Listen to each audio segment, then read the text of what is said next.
Un chico de 21 años se sienta frente a su computadora con una idea en mente. No busca fama, no busca dinero, solo quiere arreglar algo que le frustra. Lo que no sabe es que esa decisión va a cambiar la historia de la música digital. Porque sin inversionistas, sin oficinas y lo más importante, sin jefes, ese chico va a crear uno de los reproductores más usados del planeta. Al menos a finales de los 90 y principios de los 2000. Y todo gracias a una filosofía única que hoy suena casi ingenua. El producto es primero. Winamp no nace como una empresa, nace como una respuesta directa al software mediocre, simplista, sin alma de los 90, y en su momento se vuelve un símbolo de la cultura de Internet. Pero el problema de crear algo tan bueno es que el mundo corporativo no tarda en tocar la puerta, y cuando lo hace, lo que vino de la libertad empieza a morir por dentro. Esta es la historia de cómo Justin Frankel creó Winamp, de cómo una idea simple se volvió una revolución y de cómo una venta millonaria terminó con todo lo que lo hacía especial.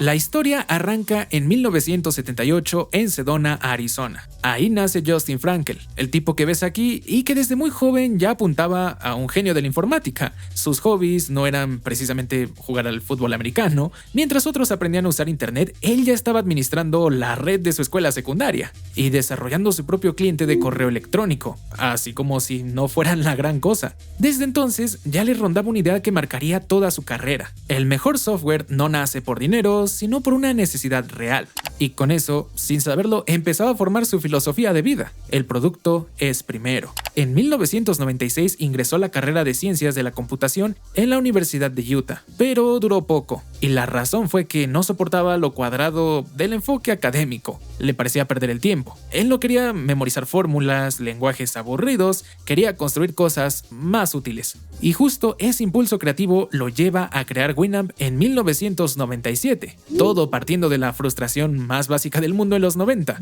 Los reproductores de MP3 de esa época eran un desastre, simples, feos y desesperantes. Así que Justin se sentó frente a la computadora una tarde y supongo que dijo, lo voy a hacer mejor. Y bueno, lo hizo. La primera versión de Winamp, la 0.20a, salió como freeware en abril de 1997. Como te podrás esperar, era más una prueba de concepto que un producto muy pulido. Visualmente era sencillo, muy sencillo, no tenía ni ventanas, solo barra de menú.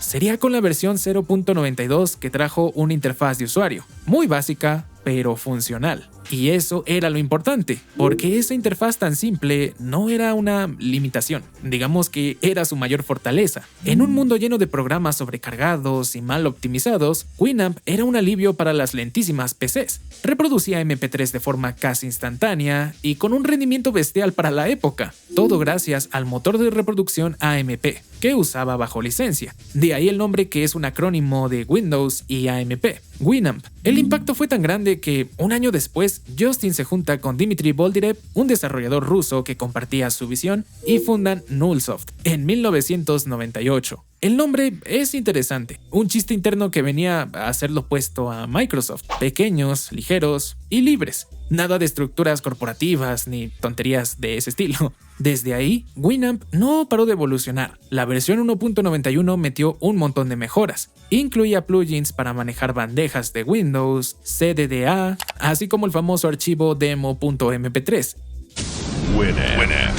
It really whips the llama's ass. Ese audio conectó con la comunidad porque era justo absurdo y divertido. Dejemos claro que Winamp no intentaba ser frío o serio, y eso lo hacía único. En julio de 1998, mientras en México apenas el 1.5% de la población tenía acceso a Internet, el programa ya se había descargado más de 3 millones de veces en todo el mundo, a pesar de que en ese año el modelo de donaciones de $10 ya les generaba hasta $100,000 al mes. Aún así, la prioridad nunca fue el dinero. Su meta era simplemente hacer un reproductor gratuito, eficiente, personalizable y ya. Aquí es donde entra de lleno su concepto de el producto es primero. Y mira, aparte del éxito de Winamp, no solo era lo técnico, sino cómo involucraba a la comunidad. Frankel y Boldyrev lo diseñaron como una plataforma abierta, donde cualquiera podía modificarlo. Podías cambiarle el aspecto con skins, añadirle plugins y básicamente dejarlo a tu gusto. Algo que ahora parece normal O no tanto porque casi nadie usa reproductores, pero en su momento era increíble. Tanto así que la gente empezó a ver a Winamp no solo como una herramienta, sino como un espacio de expresión personal. En los foros underground ya circulaban logos de la llama como si fueran una religión o una tribu. Lo de patear el trasero de la llama del audio demo se convirtió en un ícono. Y en cuestión de meses, lo que empezó como un proyecto casero en la habitación de un chico se convirtió en un ícono cultural global.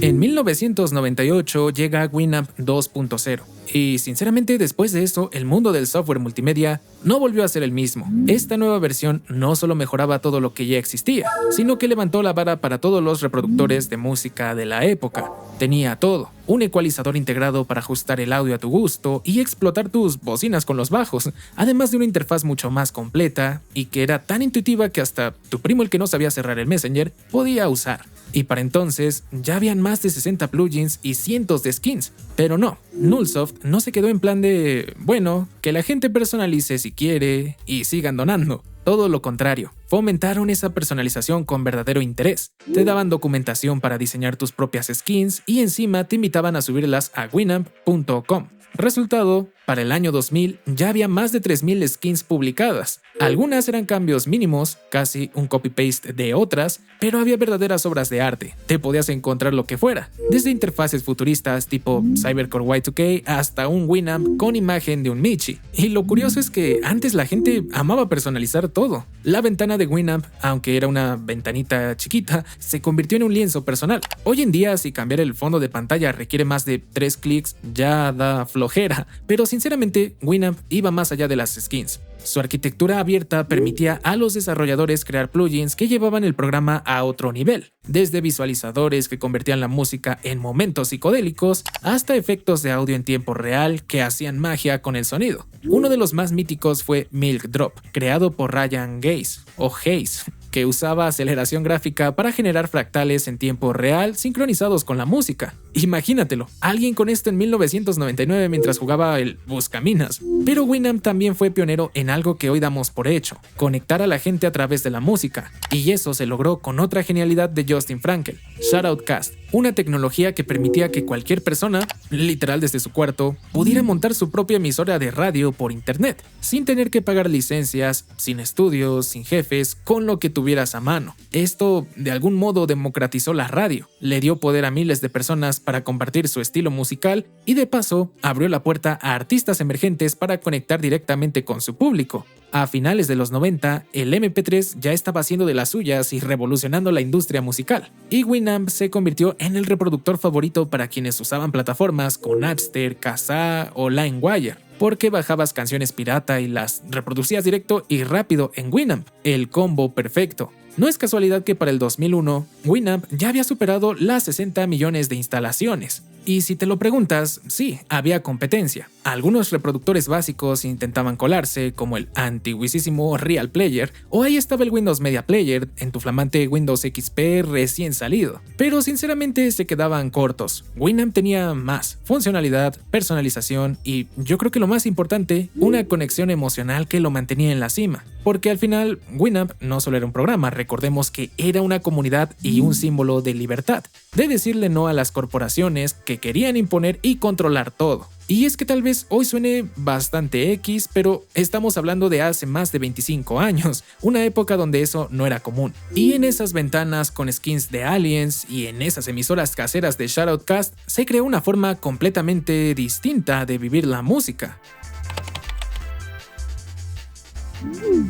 Junio de 1999, Nullsoft, la, entre comillas, pequeña empresa, pega un giro que lo cambia todo. AOL, el gigante de las redes estadounidenses, aparece, pone $400 millones sobre la mesa y se lleva tanto Nullsoft como un sitio llamado Spinner.com. Y claro, en ese momento AOL lo ve clarísimo. Winamp y Shoutcast son su pase directo al trono de la música online. Querían meter publicidad, vender CDs, hacer dinero, y todo pintaba muy bien. Pero en ese mismo movimiento que prometía asegurar el éxito, fue también lo que empezó a hundirlo todo. Desde el minuto 1, las cosas no encajaban. Frankel traía su filosofía y AOL era todo lo contrario. cultura de traje, decisiones por comité, control y beneficios por encima de todo. Básicamente, lo que siempre se ve en este tipo de historias, la corporación multimillonaria matando al inventor. Dentro de la misma Nullsoft, que seguía existiendo como subsidiaria, el choque era constante. Justin era irreverente, casi un tipo anarquista, las reglas corporativas no le interesaban y claro, eso no iba a terminar bien. El punto de ruptura empezó en marzo del 2000. Justin, en Nullsoft, sin consultar a AOL, publica el primer cliente de GNU-Tela, una red peer-to-peer sin servidores centrales, algo bastante revolucionario para la época. Y mira, tan potente fue que más tarde daría vida a programas icónicos de la piratería como LimeWire y BitShare. Pero AOL, que estaba en plena fusión con Time Warner, dueña de sellos discográficos, entró en pánico y presionados por intereses de la industria del entretenimiento, no pasó ni un día cuando ordenaron quitar el software del sitio oficial y no continuaron el desarrollo. Pero el proyecto ya había escapado de sus manos y no pudo apagarse. Desarrolladores externos tomaron el código, lo replicaron y GNU-Tela vivió por muchos años más fuera del control de Nullsoft y AOL. Pero esto no fue el único caso. Años después hicieron lo mismo con Waste, otra herramienta de Frankel para comunicación privada. Siempre era lo mismo, ideas brillantes que no encajaban con la lógica del dinero y los intereses de la empresa matriz. Y eso termina por romper todo. En 2003 Frankel dijo adiós. Aún colaboró un poco más para terminar Winamp 5.0, pero a inicios de 2004 se fue para siempre. Y con él se va el alma del proyecto. Sin Frankel al mando, Winamp se quedó sin brújula. La dirección del proyecto pasó a manos de AOL, que nunca entendió realmente qué lo hacía especial, y eso se evidenció con los años. Si bien desde 2002 las cosas ya no pintaban bien, pues uno de los mayores errores fue el desarrollo de Winamp 3, una versión que intentó reinventar el reproductor desde cero usando una nueva plataforma llamada Wasabi. El problema, los plugins antiguos ya no funcionaban, las skins eran incompatibles y el software estaba lleno de bugs. Ahora era pesado, lento y confuso para los usuarios de siempre, rompiendo con la filosofía del Winamp original. La comunidad, que durante años había mantenido vivo el ecosistema con miles de aportes, se sintió traicionada y con razón. Con Winamp 5 lograron levantar un poco el programa, pero el ritmo de actualizaciones era lentísimo. De hecho, ahí se quedó. Nunca hubo Winamp 6. Y bueno, el diseño ya comenzaba a sentirse anticuado. Además, algo importante que tenemos que recordar es que mientras todo esto pasaba, la industria entera estaba cambiando. El streaming empezaba a tomar relevancia con servicios como Pandora o YouTube para 2005, y el iPod junto con iTunes estaban redefiniendo cómo la gente organizaba, compraba y escuchaba música. Millones seguían usando Winamp, pero la propuesta de Apple era cada vez más irresistible. No solo ofrecía un reproductor, ofrecía una tienda, un ecosistema y una integración perfecta con sus dispositivos. Winamp, en cambio, seguía siendo un reproductor aislado, limitado al escritorio y sin una versión clara hacia dónde moverse. Y yo creo que eso fue lo peor. AOL no movió ni un dedo para adaptarlo. No integraron nuevas funciones, no compitieron con iTunes, ni respondieron a la llegada de YouTube o las descargas móviles. El reproductor seguía atascado en una lógica de los 90, mientras el mundo avanzaba. Cada año más usuarios lo abandonaban, no por falta de cariño, sino porque se volvía inútil o menos atractivo frente a nuevas soluciones.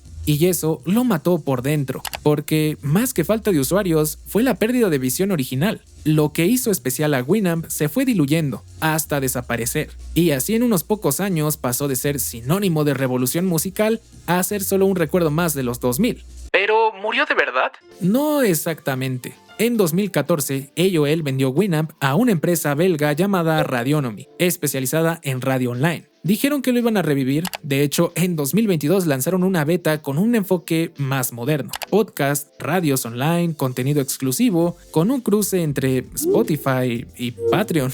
Incluso ya hay versiones para dispositivos móviles. Bueno, sinceramente no tiene nada que ver con el Winamp de antaño, y si te preguntas si funcionó, en realidad no mucho. Hoy Winamp es más una marca nostálgica que un reproductor. Intenta sobrevivir en un mundo que ya no se parece nada al de antes, y tal vez por eso muchos no decimos que murió, solo que se quedó congelado en el tiempo. Pero cuéntame tú en los comentarios si lo llegaste a usar y cuándo fue que lo abandonaste o si lo sigues usando. Muchas gracias por llegar hasta acá y no te vayas, te recomiendo este video. Nos vemos allá.